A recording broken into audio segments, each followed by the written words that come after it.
지난 한 주간 어찌 지내셨습니까? 한 주 내내 눈이 오고 날씨도 춥고 하필 이렇게 가장 추울 때 가족들이 다 제주도 가버려서 집에 들어갈 때마다 집이 썰렁해가지고 더 추웠던 한 주를 지내고 왔습니다. 금요일에 오려고 했는데 눈보라 때문에 비행기가 못 떠서 내일이나 돼야 올 것 같습니다. 알프스에서 길을 잃었던 한 사람이 13일간이나 방황하다가 구출된 일이 있었다고 합니다.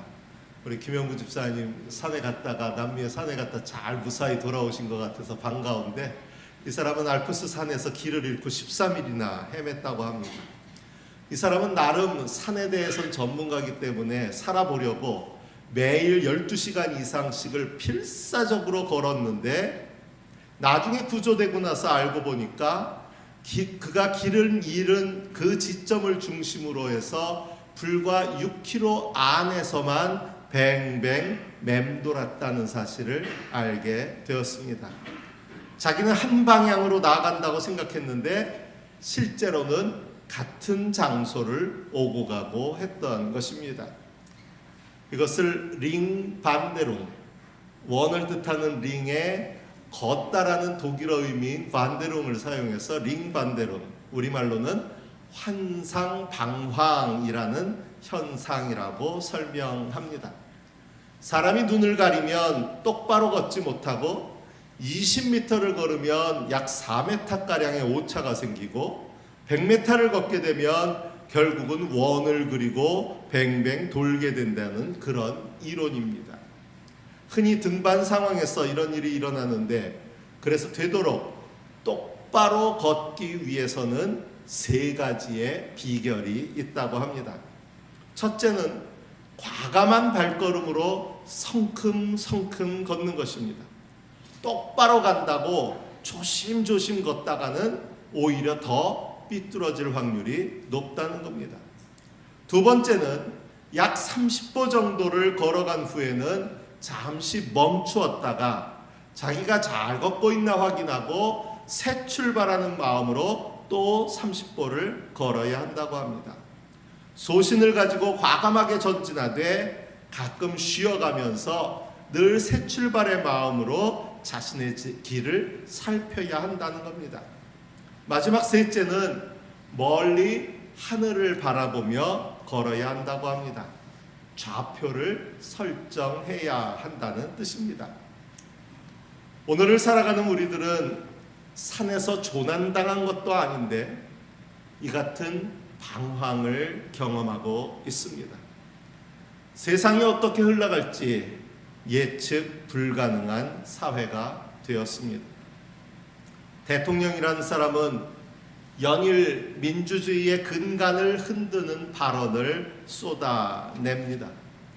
선거도 믿을 수 없다, 헌법재판소의 판결도 믿을 수 없다며 혼란을 부추기고 있습니다. 목사라고 부를 수도 없는 자가 설치고 언론이라 부를 수도 없는 매체들이 세상을 어지럽히고 있습니다. 보도를 보신 분들은 알지만 한 극우 유튜버라는 사람이 어제 광주 금남로에까지 진출했습니다. 어쩌다가 여기까지. 지난 주간에 NCC 총무가 급하게 전화를 해왔어요. 목사님 어떻게 해야 될까요? 그래서 뭘 어떡합니까? 그랬더니 지금 전한길 씨를 중심으로 한 세이브 코리아라는 극우 기독교 단체가 광주에다 집회 신고를 했다고 합니다. 민주광장에서 우리도 집회 좀 하자. 강기정 시장은 일단 민주광장의 취지에 맞지 않는 집회이기 때문에 불허하겠다고 그렇게 통지는 했다고 하는데, 그래도 강행하겠다는 의지를 보여주고 있다고 합니다. 광주가 꽤나 만만해지기 시작한 것 같습니다. 여기까지 와서 그런 집회들을 한다. 혼란을 계속 부추기고 있어요. 길을 잃어버린 상황입니다. 어떻게 꼬인 실타래를 풀어야 할지 난감합니다. 그렇다고 우리가 나 몰라라 외면하고 있어서도 안 됩니다. 여기서 먼저 중요한 것은 조난당한 것과 같은 이런 상황에서 우리에게 필요한 것은 멈추어만 있어서는 안 된다는 것입니다. 미국의 소설가 마크 트웨이는 20년 후 당신은 실패한 일보다도 시도조차 하지 못한 일 때문에 더욱 크게 후회할 것이다 라고 말했습니다. 힘겹고 어렵게 느껴질수록 더욱 용기를 내어 과감하게 앞으로 나아가야 한다는 말입니다. 심리학자들이 재미있는 사실을 발견했는데 인간은 살다가 실수한 일들에서는 잠시 아픔을 느끼지만 아예 실행에 옮기지도 못한 일들로부터는 평생 고통을 받는다는 사실입니다. 사실 삶은 그 자체로 이미 위험을 감수한 여정입니다.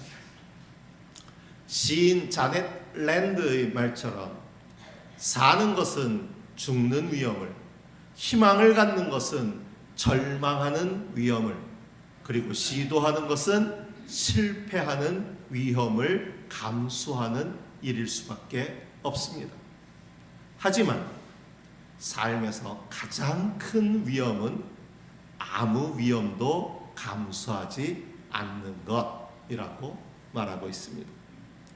저는 오늘의 말씀을 통해서 삶의 위험 앞에서 뒤로 물러나지 않고 담대히 앞으로 나아가는 믿음의 용기를 발견할 수 있었습니다. 이사야는 유다의 전성기를 이끌었던 우시야 왕이 죽던 해에 선지자로 부름받았습니다. 역대지하 27장 2절에 보면 우시야가 죽은 것도 암담한 일인데 그가 죽고 아들 요담이 왕이 된 때의 상황을 이렇게 기록하고 있습니다. 백성은 계속하여 악한 일을 저질렀다. 상황이 암담했다는 이야기입니다. 당시 아수르는 디글랏빌레셀 3세의 통치하에서 강력한 세력으로 부각되고 있는 상황이었기에 유다의 어두운 미래는 쉽게 점칠 수 있는 그런 상황이었습니다. 이런 암울한 상황에서 이사야는 내가 누구를 보낼까? 누가 우리를 대신하여 갈 것인가? 하는 하느님의 음성을 들었고 이 부르심 앞에서 제가 여기에 있습니다. 저를 보내어 주십시오 하는 과감한 대답으로 응답했습니다. 때로 우리는 하나님의 일을 하긴 할 텐데 좀 편한 환경에서 하면 좋을 텐데 왜 이렇게 힘들고 어려운 환경으로만 보낼까라고 생각할 수도 있지만 하느님이 우리를 찾고 하느님이 우리를 부르시는 것은 그만큼 암흑이 지배하고 있는 세상, 그만큼 어둠이 지배하고 있는 세상이기에 더욱 믿는 우리를 주님은 부르시고 그런 우리들을 보내기를 원하신다는 사실을 잊지 않아야 합니다. 이사야는 바로 그런 하느님의 마음을 알고 있었기에 제가 여기에 있습니다. 저를 보내어 주십시오. 비록 암담한 상황이고 암담한 현실이지만 그렇기에 더욱더 나를 보내주십시오 하고 나설 수 있었던 것입니다. 마치 과감한 걸음으로 성큼성큼 내딛는 그런 걸음과도 같습니다. 이런 모습을 우리는 베드로에게서도 찾아볼 수 있습니다. 주님은 시몬의 배에 오르시고 배를 뭇에서 조금 떼어 놓으라고 하십니다. 이미 어부들은 배에서 내려서 그물을 씻고 있었는데 배를 다시 띄우라는 것은 불편한 요구였을 수 있습니다. 우리들이 믿음의 용기를 발휘하는 것은 때로 불편을 감수하는 일이 되어야 합니다. 현재의 안일한 일상에 빠져들면 들수록 하느님의 부르심은 우리를 불편하게 합니다.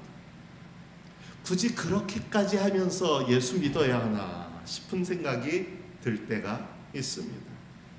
어느 순간부터 쉽게 예수 믿는 일이 모두의 바람이 되어 버렸습니다. 오늘날 신앙인들을 병들게 하는 것은 고통이나 고난이 아니라 평안함일 때가 많습니다. 너무 평안해서 신앙의 깊은 잠에 빠져 있는 것은 아닌지 스스로를 돌아보아야 합니다. 어쩌면 오늘의 시대야말로 불편한 복음이 필요한 시대가 아닐까 생각하게 됩니다. 우리나라에서 현재 가장 영향력이 큰 목회자로 부르는 분이 있습니다. 길거리에 그분 말고요. 보통의 교회들에서 설문을 하면 늘 가장 영향력이 큰 목회자라고 칭송을 받는 분이고, 저도 때로 저와 신학적 결은 좀 다른 분이긴 하지만 그래도 저 정도면 괜찮은 분이야. 보수교회에서 저 정도면 그래도 괜찮아 라고 그동안 좋게 봐왔던 그런 분입니다. 그런데 그분이 이번에 얼마 전에 설교를 하다가 우리 모두 판단을 잠시 유보하고 기도합시다 라는 내용을 설교했습니다. 이 설교로 인해서 인터넷이 벌집 쑤시듯이 했고요. 심지어는 그 교회 교인조차도 우유부단하신 목사님께 그러면서 글을 쓸 수밖에 없었고, 그 앞에 수많은 사람들이 나가서 지금이 과연 판단을 유보할 때인가 아니면 하나님의 공의를 외쳐야 될 것인가, 그것도 분간하지 못한다면 그게 목회자로서 바른 자세인가요? 라고 묻는 사람들이 늘어나고 있습니다. 모르기는 몰라도 불편한 이야기를 하기 싫다는 그 마음이 판단을 유보하자라는 말 속에 표현되지 않았을까 싶습니다. 우리 교회야 별로 제가 드리는 말씀 속에 그렇게까지 불편함을 느끼는 분이 적을 수 있겠지만, 서울의 분당에서 이런 설교를 한다는 것이 때로 정확히 반으로 나뉘어지는 현상을 낳을 수도 있을 테니까, 심지어 어느 교회에서는 장로님은 나와서 저 탄핵을 도모하고 있고 탄핵을 하고 있는 우매한 백성들을 깨우쳐 주시고 하고 기도하고 나가고, 목사는 나와서 탄핵이 빨리 인용되어서 혼란이 좀 그치게 해달라고 그러고, 이런 현상들이 교회에서 곳곳에서 벌어지고 있으니까 좀 서로가 불편하지 않으려니까 정치 얘기 우리 좀 그만하고 조용히 기다려봅시다, 이렇게 설교하지 않았을까 싶어요. 그런데 바로 그 순간에 제가 지난 수요일에 여러분들 단톡방에도 올려보냈지만, 마리안 헤드가 버드라는 미국의 성공의 주교 목사님은 도널드 트럼프가 함께하고 있는 기도회 예배의 석상에서 바로 맨 앞에 앉아있는 그 트럼프를 정면으로 바라보면서 소통해야 됩니다. 나만 옳고 다른 사람은 다 틀렸다고 정죄해서는 안 됩니다. 가난한 사람, 이민자, 소수자, 이런 사람도 감싸 안을 수 있는 그런 자비를 좀 보여주십시오 라고 설교했습니다. 그야말로 불편한 설교였을 것 같아요.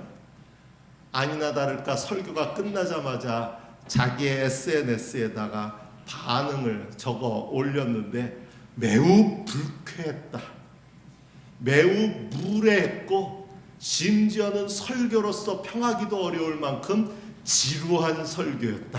그리고선 글을 올렸는데, 본인은 지루했는지 모르지만 전 세계의 수많은 사람들이 그 설교와 그 설교를 하신 설교자에게 박수를 치는 그런 현상이 나타나고 있습니다.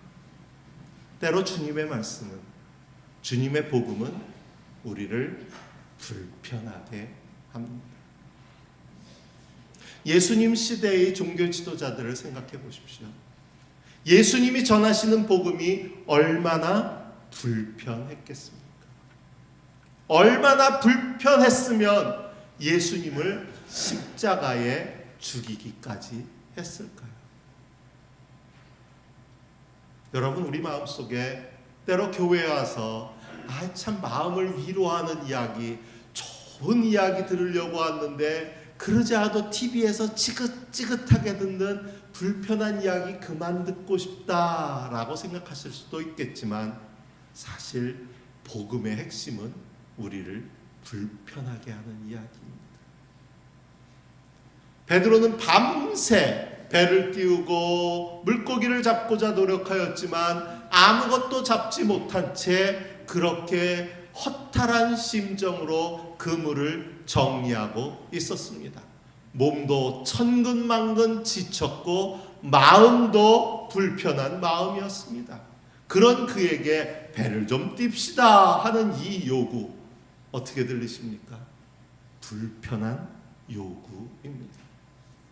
그럼에도 시몬 베드로는 그 요구에 응해 배를 띄웠고, 그렇게 시몬의 배에 올라 무리를 가르치신 예수님께서는 이어서 깊은 데로 나가 그물을 내려서 고기를 잡아라 하고 명하십니다.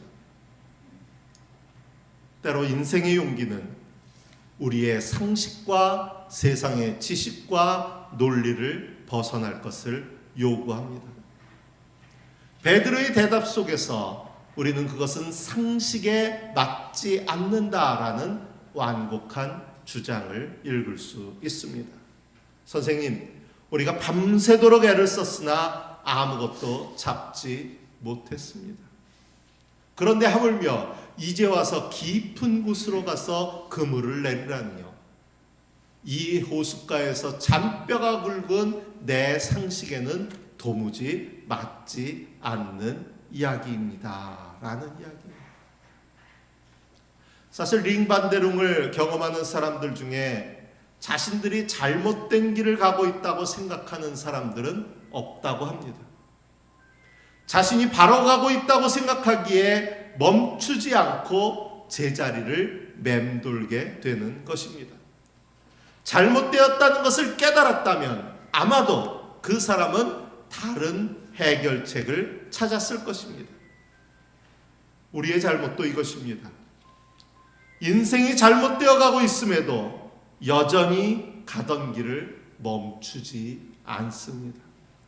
죄의 길을 돌이키지 않습니다. 그 길이 옳다는 자기 고집이 앞서기 때문입니다. 그런데 베드로는 비록 예수님의 요구에 이성적으로 동의할 수는 없었지만 말씀을 따라 그물을 내립니다. 이것이 바로 믿음의 용기입니다. 머리로 이해되고 설득되어서 동의하는 것이 아니라 비록 이해할 수 없고 심지어 동의하지 못하지만 그럼에도 말씀에 의지하고 순종하는 것, 이것이 바로 믿음의 용기인 줄로 믿습니다. 그리고 이런 베드로는 이제 마지막 주님의 요구였던 이제부터 너는 사람을 낚을 것이다 라는 말씀 앞에서 모든 것을 버려두고 예수님을 따르는 믿음의 결단을 보여줍니다. 만일 이런 주님의 요구 앞에서 거절하거나 머뭇거렸다면 아마도 베드로는 평생 인생의 후회를 품고 살아갔을 것입니다. 믿음은 용기를 가지고 앞으로 나아가는 것입니다. 어려우면 어려울수록 더 담대히 앞으로 나아가야 합니다. 고린도전서에서 고백하는 바울의 고백도 이와 같습니다. 그는 비록 사도들 가운데서 가장 작은 사도라고 불릴 만한 자격도 없었지만 그에게 베풀어 주신 하나님의 은혜로 사도들 가운데서 어느 누구보다도 더 열심히 일했다고 고백하고 있습니다. 믿음의 결단으로 성큼 앞으로 나아갔다는 고백입니다. 그런데 이 나아감이 만용이 되지 않기 위해서는 잠시 멈춰서는 지혜가 필요합니다. 바르게 나아가고 있는지 돌아보는 여유가 필요하다는 말입니다. 그것은 자신을 성찰하는 일입니다. 이사야는 여호와의 영광이 임재하는 것을 보면서 재앙이 나에게 닥치겠구나, 이제 나는 죽게 되었구나, 나는 입술이 부정한 사람인데 입술이 부정한 백성 가운데 살고 있으면서 왕이신 만군의 주님을 만나 뵙다니라고 했습니다. 베드로는 그물을 찢을 정도로 많은 물고기를 잡고서는 예수의 무릎 앞에 엎드려 주님, 나에게서 떠나 주십시오, 나는 죄인입니다 라고 고백합니다. 사도 바울은 스스로 사도들 가운데서 가장 작은 사도라고 불릴 만한 자격도 없는 사람이라고 고백합니다. 이처럼 믿음의 용기는 회개의 성찰과 함께 찾아옵니다. 자신의 길이 잘못되었음을 깨달을 때 새로운 길을 걸어갈 용기를 얻습니다. 그렇게 바울 사도는 나는 하나님의 은혜로 오늘의 내가 되었습니다 라고 고백합니다. 내가 내 힘으로 살아온 것이 아님을 깨달을 때 비로소 온전히 말씀에 의지할 수 있기 때문입니다. 지금은 잠시 멈추어 스스로 돌아보아야 할 때입니다. 오늘날 교회의 위기를 말하는 사람들이 이것이 옛날보다 부족한 믿음 때문이라고 말하고 있지만 어쩌면 잘못된 믿음이 먼저인지도 모릅니다. 잘못된 길을 열심히만 걸어간다고 문제가 해결되지는 않기 때문입니다. 오늘날 우리가 경험하는 위기의 중심에 바로 멈추어 설 줄 모르는 성찰의 부재가 있습니다. 프랑스의 종교 철학자 파스칼은 이렇게 말합니다. 인간의 모든 불행은 단 한 가지, 고요한 방에 들어앉아 기도할 줄 모른다는 데서 비롯된다. 하느님의 영광 앞에서, 예수님의 위엄 앞에서 엎드러져 나는 입술이 부정한 사람이고 나는 죄인이라고 회개할 수 있을 때 앞을 향해 나아갈 새로운 믿음의 용기가 주어집니다. 주님의 교회를 박해하던 바울에게 주님께서는 나타나 주셔서 그를 만나 주시고 그를 사도로 세우셨고 이사야와 베드로에게 너의 악은 사라지고 너의 죄는 사해졌다, 두려워하지 말아라 라고 말씀하심으로 그들을 믿음의 사람으로 세워주셨습니다. 하나님의 교회를 박해하던 바울도 주님의 말씀 앞에서 나는 부족한 사람입니다 엎드려졌던 이사야와 베드로도 우리 주님께서는 그들의 회개의 성찰을 보시고 그들을 새로이 하나님의 사람으로 일으켜 사용하여 주십니다. 그렇기에 바울은 이렇게 된 것은 내가 아니라 나와 함께 하신 하나님의 은혜라고 고백할 수 있는 것입니다. 이처럼 마지막으로 믿음의 용기는 분명하고도 확실한 그 좌표가 주어져야만 걸을 수 있는 길이 됩니다. 바울을 사도로 세우신 것도, 그가 복음을 전하는 일에 누구보다도 더 열심히 일하게 하신 것도 다 하나님이 하신 일이었습니다. 이사야는 제가 여기에 있습니다, 저를 보내어 주십시오 라고 고백하고 있습니다. 내가 작정해서 내가 가고 내가 말하는 것이 아니라 하나님이 나를 보내시고 하나님이 나를 통하여 말씀하신다는 고백이 담겨 있습니다. 또 베드로는 모든 것을 버려두고 예수님을 따랐다고 했습니다. 그야말로 예수님이 주인 되시는 삶을 시작한 것입니다. 히브리서 12장은 이것을 이렇게 표현합니다. 새번역은 좀 맛이 덜 나서 개역개정으로 읽어보겠습니다. 믿음의 주요 또 온전하게 하시는 이인 예수를 바라보자. 우리의 표대가 어디인지를 분명하게 세워야 된다는 거예요. 이리저리 흔들리지 말자는 거예요. 아까 말씀드린 그 목사님 마음의 불편함이 컸겠지요. 이렇게 얘기하자니 저 사람들이 눈에 들어오고 이렇게 얘기하자니 저 사람들이 눈에 들어오고 얼마나 불편했겠어요.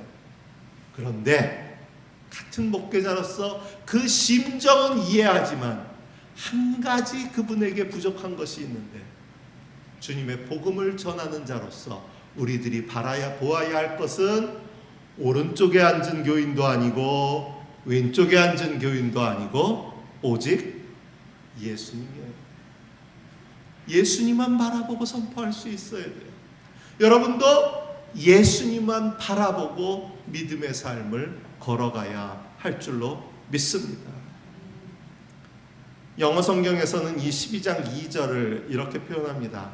Let us fix our eyes on Jesus.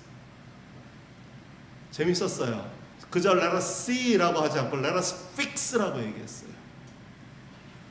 고정하다라는 뜻입니다. 이리저리 눈 돌리지 말고 여기저기 기웃거리지 말고 오직 예수님께 우리의 눈을 우리의 마음을 고정하고서야 우리는 믿음의 길을 바르게 걸어갈 수 있다는 이야기입니다. 예수님이 우리의 좌표입니다.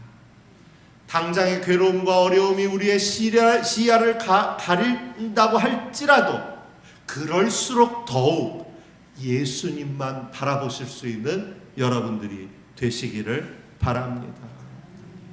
사는 게 너무 힘들다는 하소연이 넘쳐납니다.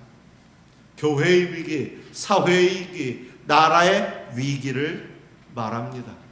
막막하게 여겨집니다. 교회, 사회, 나라 다 팽개치고 나라도 살고 보자 외면하는 소리도 들립니다. 그러나 이것저것 다 포기하고 사는 것은 결코 믿음의 길이 될 수 없습니다. 이럴 때일수록 더욱 힘과 용기를 내서 앞을 향해 나아가야 합니다. 나아가되 내 고집과 내 신념으로 나아가는 것이 아니라 말씀을 따라 말씀에 의지하여 나를 보내신 하느님의 뜻을 따라 오직 주님만을 바라보며 나아가야 할 줄로 믿습니다. 저를 보내어 주십시오 고백하며 모든 것을 버려두고 예수를 바라보며 걷는 여러분들의 발걸음 위에 하나님의 은혜가 함께 하실 줄로 믿습니다. 주신 말씀을 마음에 새기며 묵상합니다.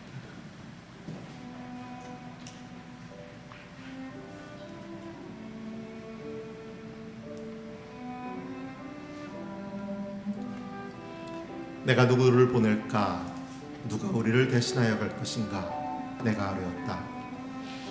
제가 여기에 있습니다. 저를 보내어 주십시오. 나는 하나님의 은혜로 오늘의 내가 되었습니다.